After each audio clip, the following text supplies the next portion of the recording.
Hello students, very good morning to all. देखिए students, previous classes में हमने discuss किया था कि ह्यूमन रिसोर्सेज क्या होती हैं और वेरियस काइंड्स ऑफ रिसोर्सेज। अब आज हम बताएंगे इन रिसोर्सेज को हम कैसे कंजर्व कर सकते हैं। कंजर्व मतलब इनका संरक्षण, कंजर्वेशन मीन्स होता है संरक्षण, मतलब इनको कैसे बचा सकते हैं। ठीक है। Increasing demand for resources. आज स्टूडेंट हम देख रहे हैं कि इन रिसोर्सेज के लिए जो डिमांड है, लगातार लोगों की मांग है, वो लगातार बढ़ती जा रही है। क्यों? क्योंकि अब हमारा जो कंट्री है वो लगातार आगे बढ़ रहा है, प्रोग्रेस कर रहा है, पॉपुलेशन ग्रोथ बढ़ रही है, टेक्नोलॉजी में डेवलपमेंट हो रहा है। इससे जो रिसोर्सेज हैं उनकी डिमांड भी क्या हो रही है, वो इंक्रीज़ हो रही है। The demand for resources increasing at an alarming rate. This is due to the population growth and development in technology. जो डिमांड रिसोर्सेज के स्टूडेंट्स वो काफ़ी रैपिडली, काफ़ी तेज़ी से बढ़ रही है मांग लोगों के बीच में।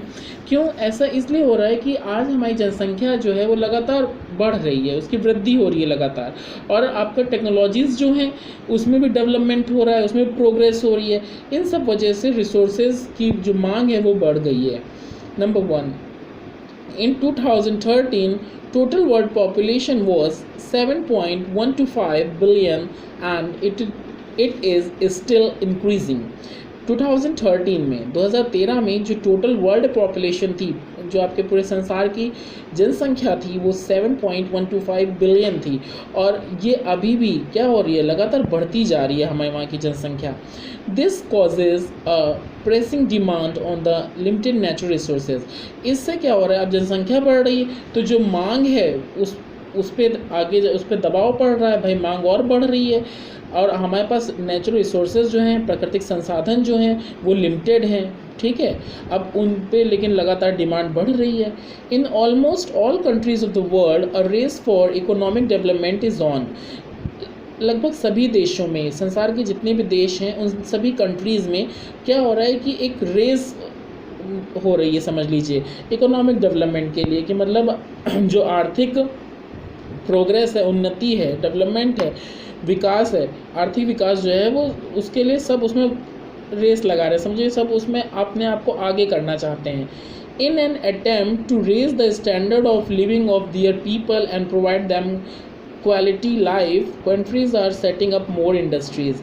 देखिए, और इस लोगों के स्टैंडर्ड को बढ़ाने में, रेज माने उठाने के लिए अपने लोगों के जो रहने का तरीका है उसको उठाने में हर देश प्रयास कर रहा है, अटेम्प्ट कर रहा है कि वो किस तरीके से अपने लोगों का जीवन स्तर जो है वो सुधार सकता है, इम्प्रूव कर सकता है और ऊपर उठा सकता है, और उनको अच्छी एक क्वालिटी लाइफ, मतलब है एक अच्छा जीवन दे सकता है। ठीक है, एक लग्जीरियस लाइफ।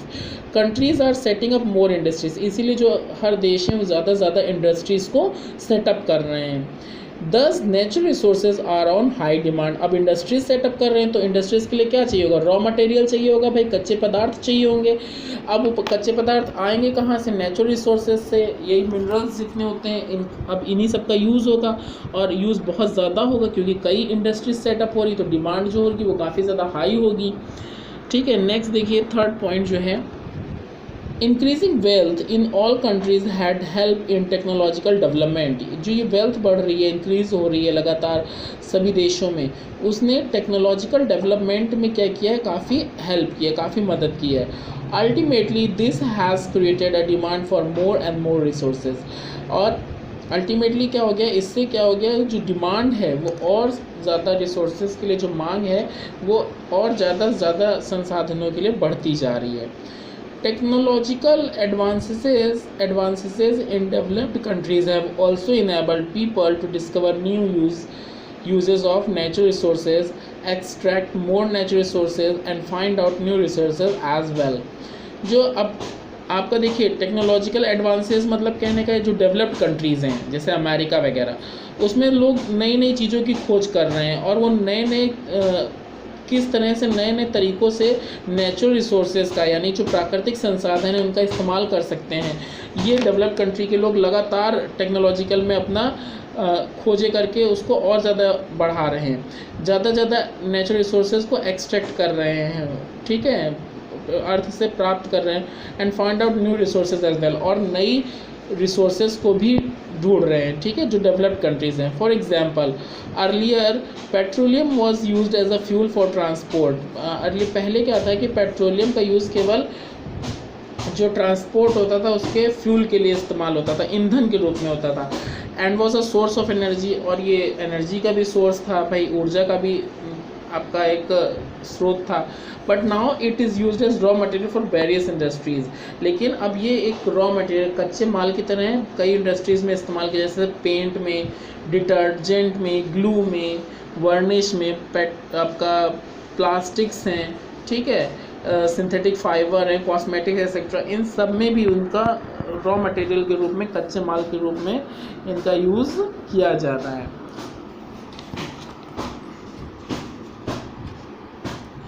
सस्टेन, ठीक है। अब इसमें देखिए आप, ये तो हमने बताया कि अभी इसमें रिसोर्स कंजर्वेशन के बारे में हमने नहीं डिस्कस किया है स्टूडेंट। अब हमने बताया कि इतनी ज़्यादा मांग बढ़ रही है। सबसे पहले हम क्या बता रहे हैं कि जो रिसोर्सेज हैं, ये जो संसाधन हैं, उनकी कैसे मांग बढ़ रही है, कितनी ज़्यादा मांग बढ़ रही है, ये सब हमने पॉइंट डिस्कस किए। अब उनका कंजर्वेशन कैसे होगा, उनको हम संरक्षित कैसे कर सकते हैं, उनको बचा कैसे सकते हैं, इनको हम आगे अभी आपको कुछ पॉइंट्स हैं उसमें बताएंगे कि इनको हम कैसे बचा सकते हैं। अब आता है sustainable means of resources conservation. अब सस्टेनेबल मीन्स क्या होता है? सस्टेनेबल को मैंने आपको पीछे मीनिंग बताई थी, लेकिन अब उसको फिर से मैं बता रहा हूँ। सस्टेनेबल मतलब मैंने बताया था कि आपको स्टूडेंट्स याद हो कि जो आपका ये है कि आपको कोई कॉम्प्रोमाइज़ ना करिए, आपका जो प्रेजेंट है उसमें कोई समझौता ना करिए कि मतलब आपको ज़रूरत है लेकिन फिर भी आप रिसोर्सेज का यूज़ ना करिए। आप करिए लेकिन इस तरीके से करिए कि फ्यूचर जनरेशन के लोगों को भी वो रिसोर्सेज मिल सके, उनका वेस्टेज मत करिए। A need to manage the earth resources in a sustainable way is felt in every country. देखिए आज क्या है, जो अर्थ की रिसोर्सेज हैं, पृथ्वी के जितने भी रिसोर्सेज हैं, संसाधन हैं, उनको एक सस्टेनेबल वे में आप ज़रूरत है हर देश की कि उसका इस्तेमाल जो करे वो एक सस्टेनेबल तरीके से करे। सस्टेनेबल मतलब ही होता है कि जितना इस्तेमाल हो उतना वो इस्तेमाल कर ले और बाकी जो है उसको सुरक्षित करके रखे फ्यूचर जनरेशन के लिए। This ensures that these resources are not wasted and they are used carefully. इसका मतलब यही है कि आपकी जो ये रिसोर्सेज हैं इनका इस्तेमाल जो है वो काफ़ी ध्यानपूर्वक किया जाए, केयरफुली किया जाए और इनको वेस्ट ना किया जाए। This is called resource conservation. इसी को हम क्या कहते हैं? रिसोर्स का संरक्षण, उसको बचाना। Due to combined effects of population growth, increasing wealth, economic development and the advance made in the technological sphere, the demand for resources is growing more and मोर।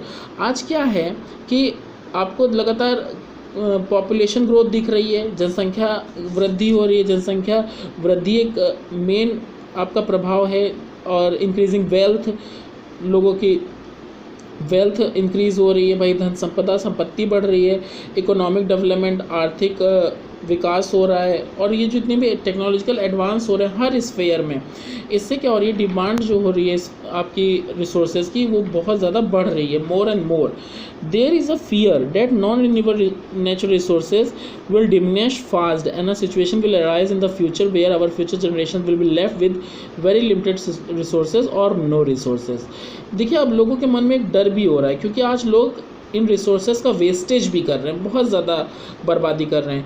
तो एक डर बैठ गया है कि जो नॉन रिन्यूएबल नेचुरल रिसोर्सेज है, मतलब ऐसी नेचुरल रिसोर्सेज जिनको हम बार बार दोबारा प्राप्त नहीं कर सकते, उनको प्राप्त करने में जब बहुत ज़्यादा टाइम लगता है तो उनको क्या कहा जाता है? Non renewable.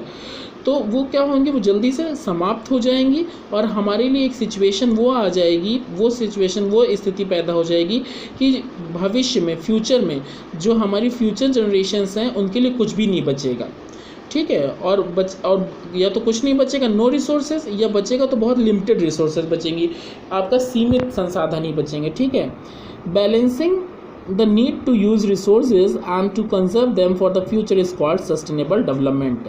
मतलब ये जो आपका रिसोर्सेज का यूज़ है इसको संतुलित करके चलें, ज़रूरतों को संतुलित बनाएं अपनी, और उनको कंजर्व करें इन रिसोर्सेज को फ्यूचर जनरेशन्स के लिए। इसी को सस्टेनेबल डेवलपमेंट कहते हैं कि आपको जितना इस्तेमाल करने की ज़रूरत है उसे इस्तेमाल तो करिए आप उन रिसोर्सेज का, उसमें कोई कॉम्प्रोमाइज़ ना करिए, लेकिन आप उनका इस्तेमाल ये सोच के करिए कि आपने अगर इनका वेस्टेज किया तो एक समय ऐसा आएगा कि हमारी फ्यूचर जनरेशन्स के लिए वो रिसोर्सेज नहीं बचेंगी, या बचेंगी तो बहुत लिमिटेड आपकी रिसोर्सेज बचेंगी। Okay, sustainable development is the process of development in which resources are used wisely without wasting them और डैमेजिंग द एनवायरनमेंट। देखिए, सस्टेनेबल डेवलपमेंट की यहाँ पे डेफिनेशन दी गई है स्टूडेंट्स, इसको अंडरलाइन कर लीजिए। Sustainable development is the process of development. Sustainable development वो प्रोसेस होता है डेवलपमेंट का जिसमें रिसोर्सेज का हम यूज़ कर लें, लेकिन काफ़ी वाइजली, काफ़ी सावधानी पूर्वक ध्यान से उसका इस्तेमाल भी कर लें, बिना उनको नुकसान पहुंचाए, विदाउट वेस्टिंग दैम और डैमेजिंग द एनवायरनमेंट, बिना पर्यावरण को कोई नुकसान पहुंचाए और नष्ट किए हुए हम उनका इस्तेमाल काफ़ी ध्यान से कर लें। This can be done through, और ऐसा हम कैसे कर सकते हैं, recycling of thing and products such as metal waste, paper, glasses, cans etcetera. देखिए, कुछ चीज़ों का और कुछ वस्तुओं का हम रिसाइकलिंग कर सकते हैं, उनको दोबारा इस्तेमाल कर सकते हैं, जैसे मेटल वेस्ट है, पेपर हैं, कांच हैं, कैन वगैरह होते हैं, तो इनको दोबारा यूज़ कर ले। रिसाइकलिंग मीन्स क्या होता है, इन्हीं प्रोडक्ट को दोबारा यूज़ करना। Conserving our natural vegetation and wild life which form our ecosystem. हम अपने नेचुरल वेजिटेशन, प्राकृतिक वनस्पति को बचाएं, और जो वाइल्ड लाइफ है, जो वन्य जीव जंतु हैं जिनसे हमारा इकोसिस्टम बनता है। आप लोगों को इकोसिस्टम पहले पढ़ाया गया था ना कि बायोटिक और अबायोटिक जितने भी होते हैं रिसोर्सेज, इनसे मिलकर आपका क्या बनता है, इकोसिस्टम बनता है। तो हमें अपने नेचुरल वेजिटेशन को, अपने प्राकृतिक जो हमारा वेजिटेशन है, वनस्पतियां जो हैं या जो वन्य जीव हैं जिनसे हमारा इकोसिस्टम बनता है, हमारा पर्यावरण बनता है, उन सबको हमें कंजर्व करना होगा, उनको सुरक्षित रखना होगा। Developing technologies to tap renewable resources so that they can used on a larger scale, example energy from the sun, wind, water and tides.